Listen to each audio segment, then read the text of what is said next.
Now, Indian Prime Minister Narendra Modi will travel to Uzbekistan for the crucial SCO meet. Along with attending the two-day summit, the Indian leader will also hold bilateral meeting with Russian President Vladimir Putin on the sidelines of the SCO meet.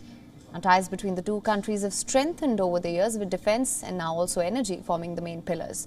However, there is still no confirmation on other bilaterals between Indian leader and his Pakistani counterpart, as well as Chinese President Xi Jinping. Now, for more on this, we're being joined by our principal diplomatic correspondent, Sibbal from Samarkand. We're also being joined by Pakistan Bureau Chief, Anas Malik from Samarkand. Thank you both of you for joining us on this broadcast. Now, Siddhant, Prime Minister Modi will be holding talks with Russian President Vladimir Putin. What can you tell us about the key things on the agenda here? We've seen strained relations between India, Pakistan and China as well, but we do know for sure that there will be a bilateral with Russia. So what can you tell us?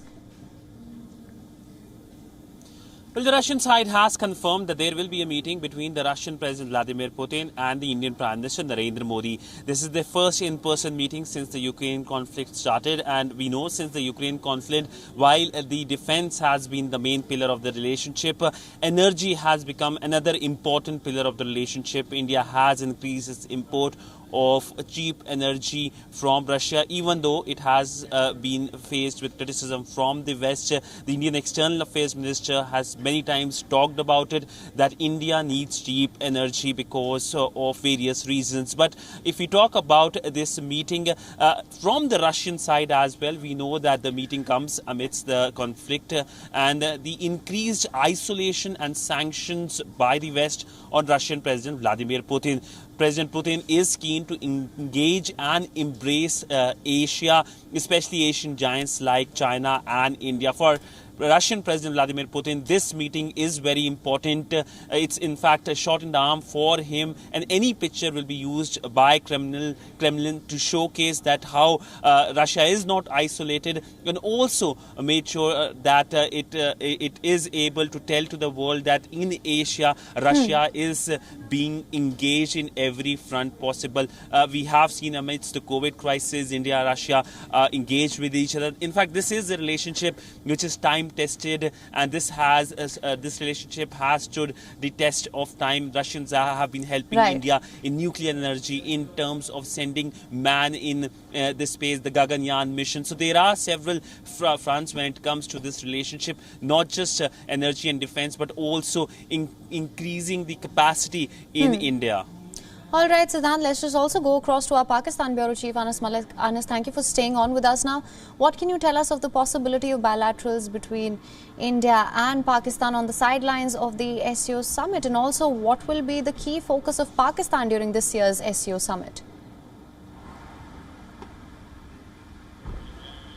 Well, Haim, what we know that the key focus from Pakistan is only one-point agenda. It's engagement, engagement and engagement. Remember, this comes in the backdrop of the recent flood fury that Pakistan as a country, the catastrophe that it's facing. In Uzbekistan, there's only one-point agenda, is to engage with the outer world. There are 14 leaders, and at least what we know that there are attempts being made for at least 11 meetings or 11 bilaterals of the Pakistani Prime Minister with his counterparts. That includes a meeting with President Xi, which is now confirmed, a meeting with President Putin as well, that is also confirmed, and a meeting with the Turkish president. Alongside that, he will be meeting with his Kyrgyz, with his Tajik, with his Uzbek counterparts, with his Turkmen counterparts as well. Now, what is also very interesting is that just a short while back is when the Mongolian president arrived. The Irani president is due to arrive today as well.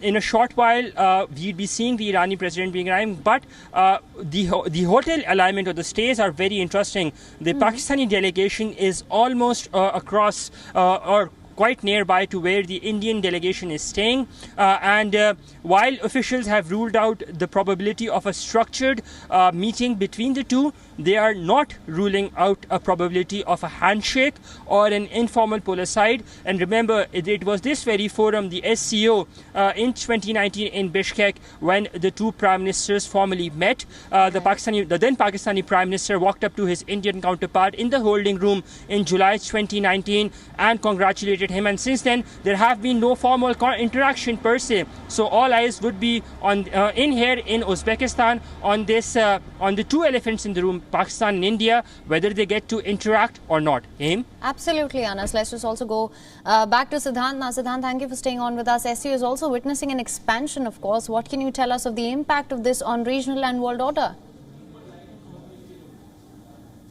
Well, the last major expansion of the SCO grouping, the Shanghai Cooperation Organization, was in 2017 when India and Pakistan became members of the grouping. And now this year we will see Iran becoming the member, taking the total number of the countries as member to 9 from current 8. Now, we know that this opens a kind of space for other West Asian countries to take part in or perhaps show interest in becoming member or observer members of their grouping. We know that several Arab countries have shown interest in becoming observer or dialogue partner of the grouping.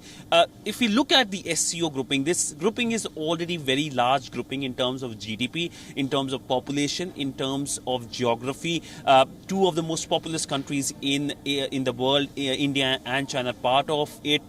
Fastest growing economies, India and China, a part of it. And of course, if we look at the role played by other countries as well, Iran, of course, is a regional power essentially in terms of energy. So the coming of the Iranian in the group showcases the might of the group at a time when the global geopolitics is changing very fast. In fact, we know that this meeting is happening here in Samarkand, where history has been written several times. This place was the capital of Timur, the Timurid Empire, and it passed. This city was one of the key places when it comes to the Silk Road as well. So essentially there is a message in terms of hosting this summit here in Samarkand at a time when the world is going through geopolitical flux, that there is a new world order which is arising, a world order which includes India, Russia, China, a non-Western world order, which is something that is challenging the world order of the previous centuries. Right. Coming back to you now, Anas, as Siddhant mentioned, there's a new world order emerging from this. Also, defense and energy seems to be recurring themes here. So what do you think will be the main areas of collaboration between the member states at this year's SCO? Well, defense and economic collaboration is one aspect, but the other bit is, and that is very important, is trade.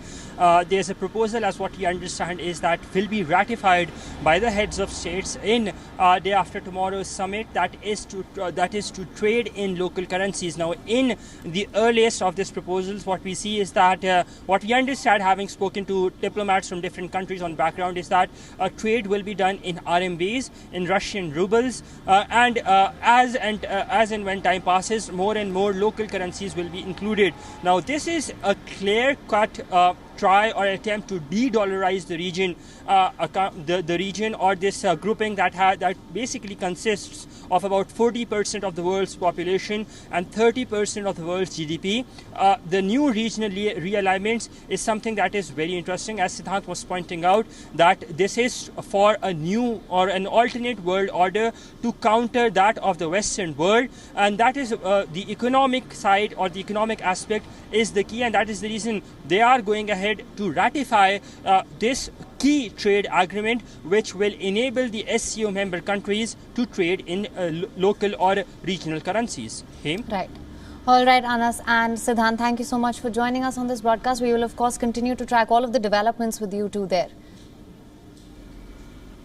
WION is now available in your country. Download the app now. Get all the news on the move.